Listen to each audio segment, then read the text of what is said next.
I sit here in room 1507 of the Grand Meridian Hotel, staring at my reflection in the rain-streaked window. The city lights blur below, much like my memories of the past 6 months. My hands shake as I pour another glass of wine, the same Cabernet we shared on that first night. Funny how a simple glass of wine can hold so much weight now. My phone buzzes again. Another message from my son. I can't bear to read it. Delete, delete, delete.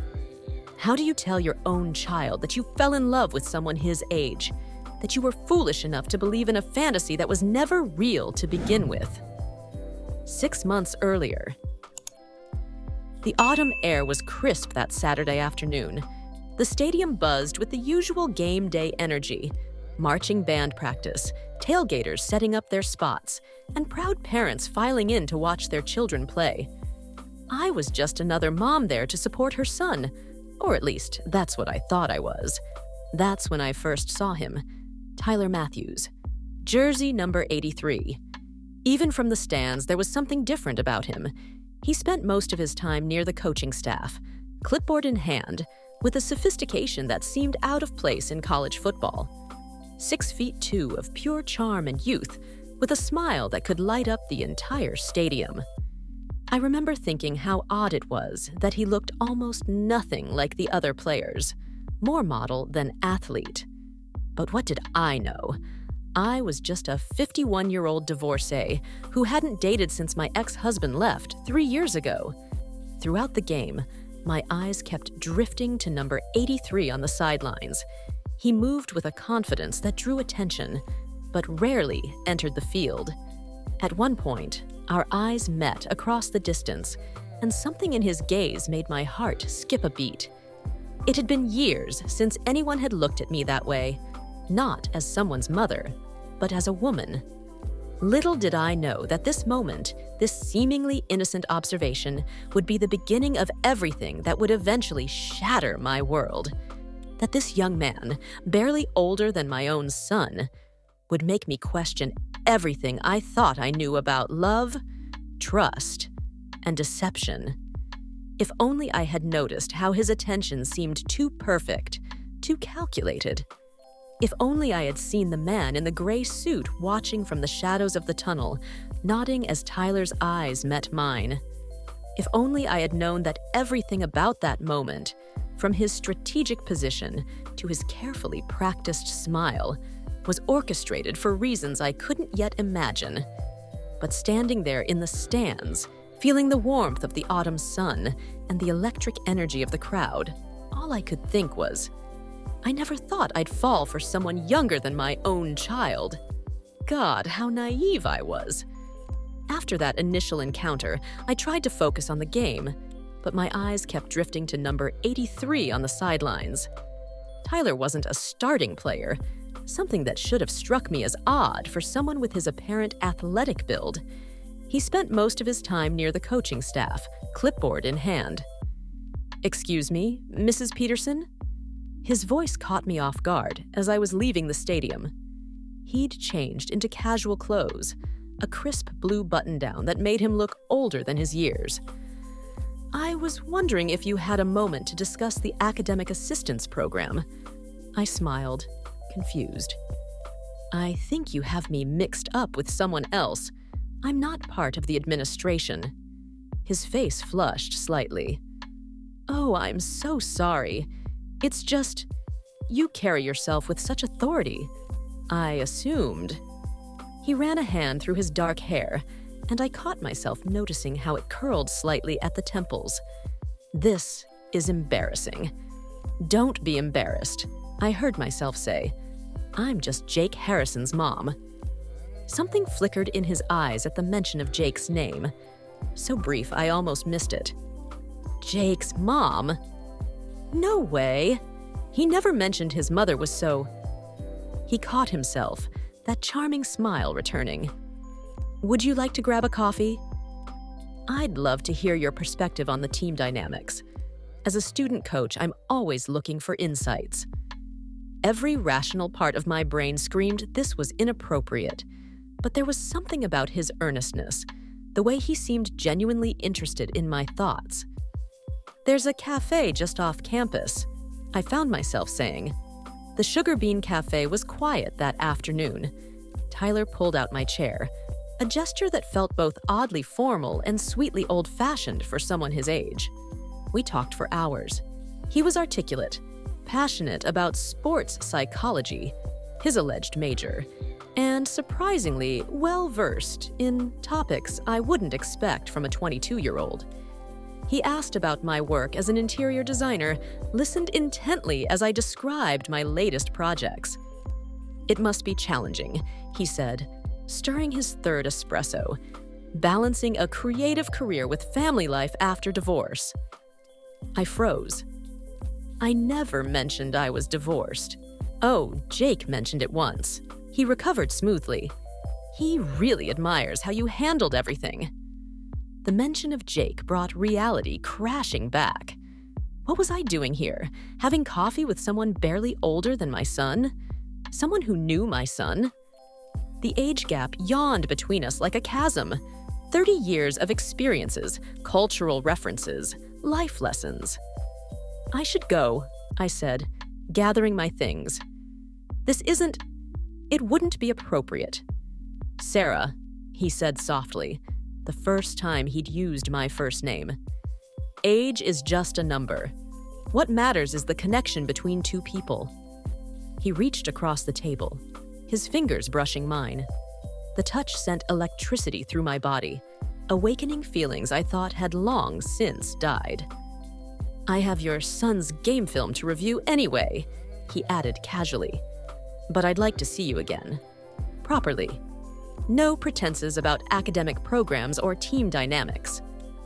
As I walked to my car, my mind was spinning. The rational part of me knew this was dangerous territory. But another part, a part I thought I'd buried along with my marriage, was thrilled by the attention, the possibility. My phone buzzed. A text from Jake. "Hey Mom, how'd you like the game? Did you meet any of the coaching staff?" I stared at the message, my fingers hovering over the keyboard.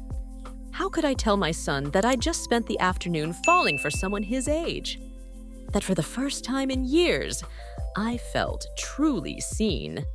That despite every logical argument against it, I couldn't stop thinking about those green eyes and that careful smile.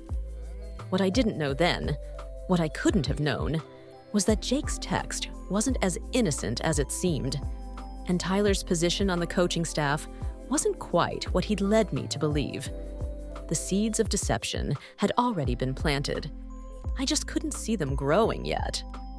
Over the next few weeks, Tyler and I developed our own little world of secret meetings and stolen moments. We'd meet at out-of-the-way restaurants 2 towns over where no one would recognize us. He knew all these hidden gems, intimate wine bars and sophisticated jazz clubs that seemed far removed from typical college hangouts. How does a college student know about a place like this? I asked one evening at an exclusive French restaurant, watching him expertly discuss vintage wines with the sommelier in perfect French. He laughed softly, but something flickered in his eyes. "I spent some time in Europe before college. Gap year." The explanation seemed rehearsed, like many of his answers about his past. Our dates were interrupted constantly by his phone. He'd step away, speaking in hushed tones, returning with vague explanations about team business or academic advisors.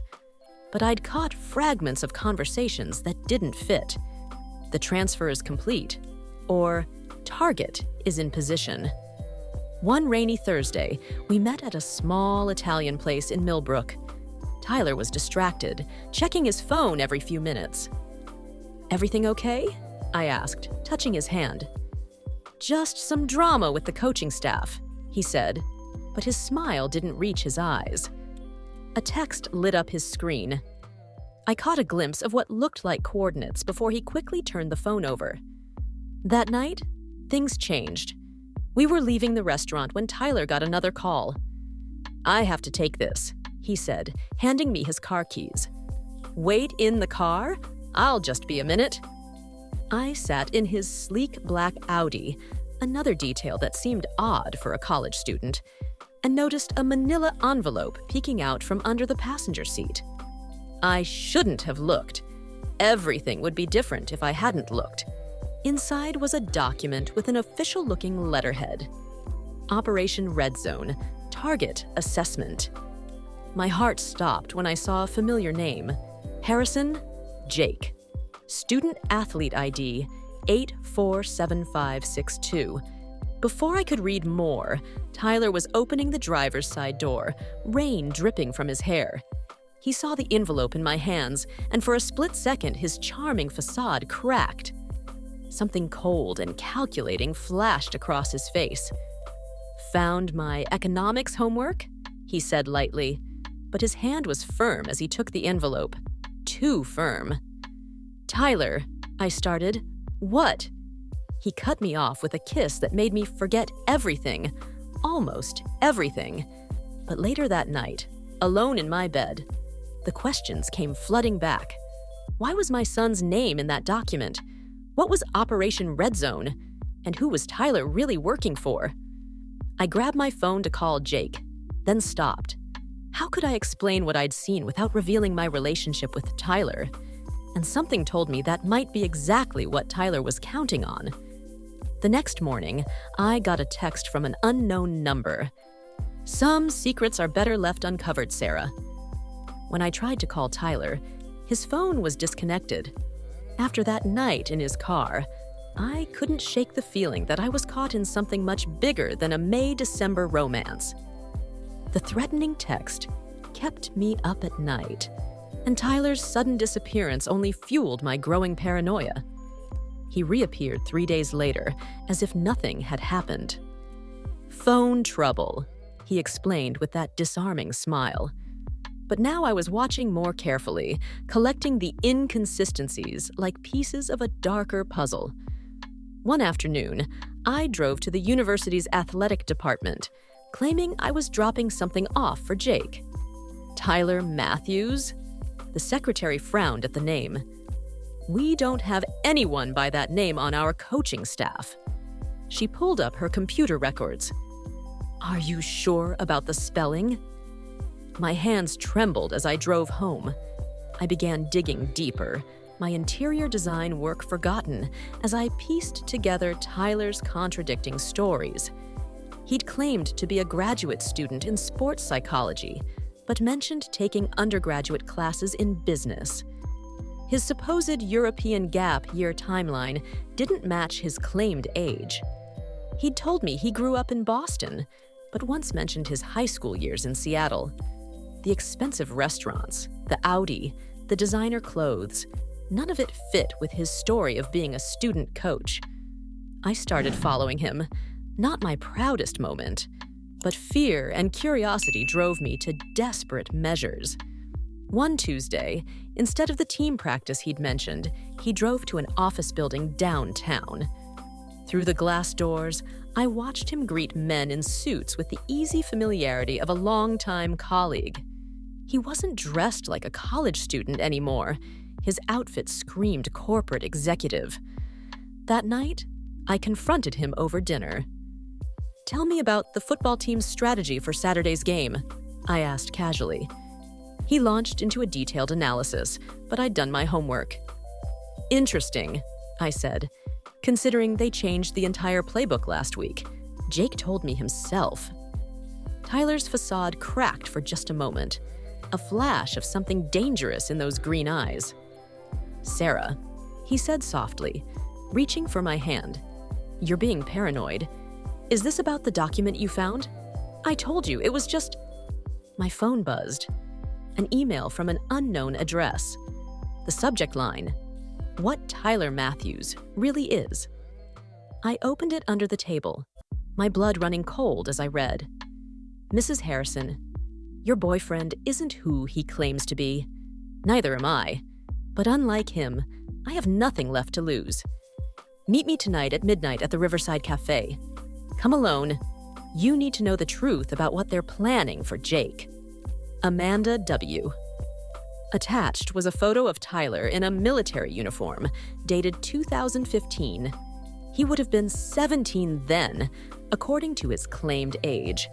But the man in the photo was clearly in his 30s. "Everything okay?" Tyler asked, his tone concerned but his eyes sharp and calculating. "Just work," I lied, my heart pounding. "Actually, I'm not feeling well. Maybe we should call it a night." He insisted on walking me to my car. As he leaned in to kiss me goodnight, I caught a glimpse of a gun holster under his jacket. The man I'd fallen for was a carefully constructed fiction. But who was the real Tyler Matthews? And more importantly, what did he want with my son? It was 11:30 p.m. I had a decision to make. The Riverside Cafe was closed, but a woman sat alone on the patio, illuminated by the glow of a single light. As I approached, she looked up, mid-40s, sharp features, exhausted eyes. Her hands trembled as she lit a cigarette. "Amanda West," she said, without introducing herself. "Former FBI special agent, currently unemployed thanks to your boyfriend." She pushed a thick folder across the table.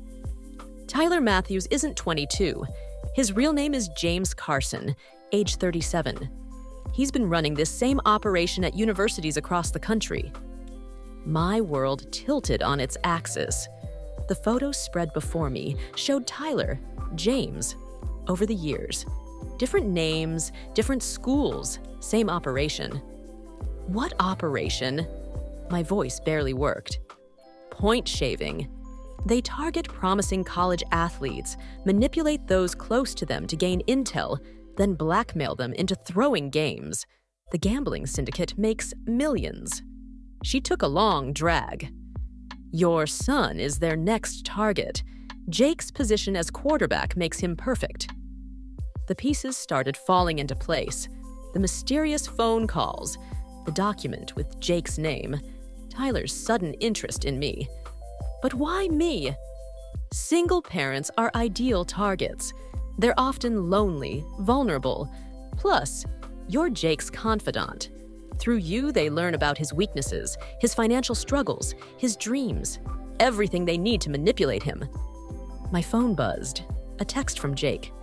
"Mom, we need to talk. Now it's about Tyler." Amanda's eyes widened. "Don't!" Too late. I'd already answered. "Jake? What's wrong?" His voice was tight with anger. "I just found out what he really is. Meet me at the stadium. Please." At the stadium, Jake paced the empty field, his face illuminated by the security lights. "Mom, Tyler's been asking me questions about you for months. Personal stuff. I thought he was just being friendly, but today I overheard him on the phone." My heart stopped. What did he say? He was talking about the Harrison situation. Said the mother angle was working perfectly. Then Jake's voice cracked. "Then he laughed and said you were so desperate for attention, you never questioned anything." The fury in my son's eyes matched the fire in my heart. But before I could respond, Jake's expression changed to fear. "Mom." "Hello, Sarah." Tyler's voice came from behind me. "I see we're having a family meeting." But when I turned, I saw something that changed everything. Jake wasn't looking at Tyler in fear. He was looking past him, at the group of men emerging from the shadows. Men in suits, men with badges. "FBI, everybody freeze!" And then my son said the words that shattered the last piece of my reality. "Agent Harrison, target is in position. Operation Red Zone is complete." My son, my Jake, an undercover FBI agent. The look Tyler gave me wasn't of a man caught in a lie. It was pure, cold fury. "You were supposed to be the weak link," he snarled. The lonely divorcee, so desperate for love she'd never notice what was happening right in front of her. "How did you—" "Figure it out," I finished. "Maybe you should have done better research. Before I was a lonely divorcee, I was a forensic accountant. Those numbers in your car? The ones you thought I wouldn't understand.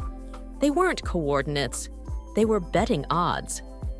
As they led Tyler away in handcuffs, Jake hugged me tight. I'm so sorry, Mom.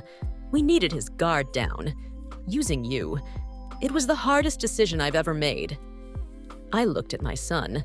No longer just my little boy, but a man who'd helped bring down a criminal enterprise. We're going to have a very long talk about this, I said, over several very strong drinks. But the nightmare wasn't over, because Tyler's last words to me sent a chill down my spine. You really think I was working alone, Sarah? Ask your son about the university president.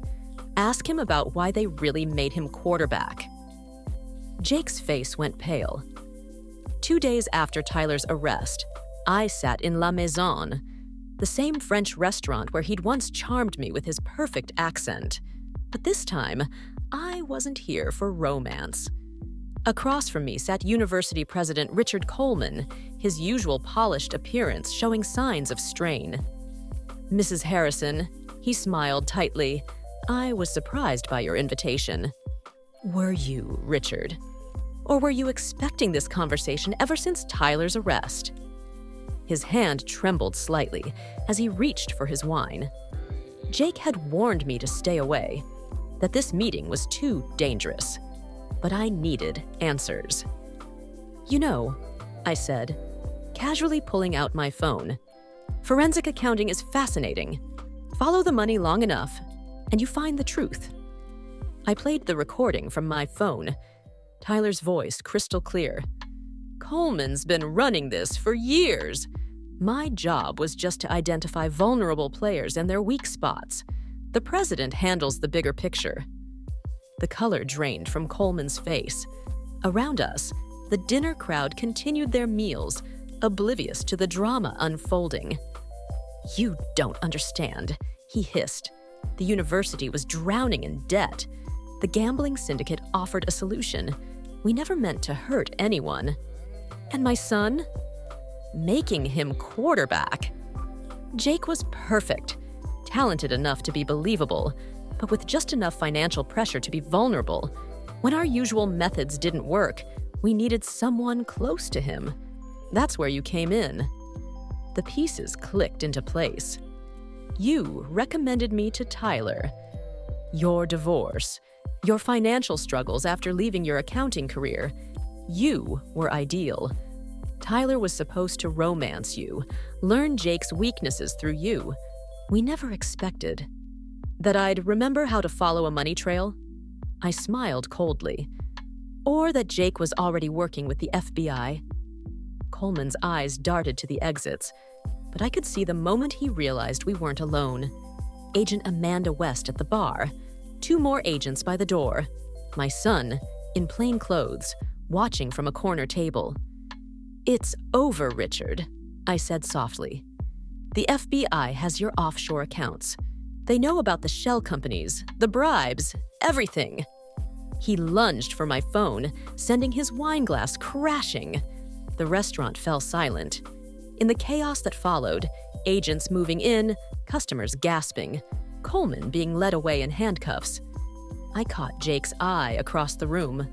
My son, my hero, the boy who'd become a man while I wasn't looking. Later that night, in Jake's apartment, the full story came out. He'd been recruited by the FBI during his junior year after noticing irregularities in game statistics. The operation to catch Tyler was his idea, but he never imagined they'd target me. When Tyler first mentioned you, Jake said, his voice thick with emotion, I wanted to shut it down. But we needed him to think his plan was working. He took my hand. I'm so sorry, Mom. I had to watch you fall for him, knowing he was using me, I finished. Oh, honey, he wasn't the only one playing a role. I pulled out my own FBI consultant badge, the one I'd kept hidden since my accounting days.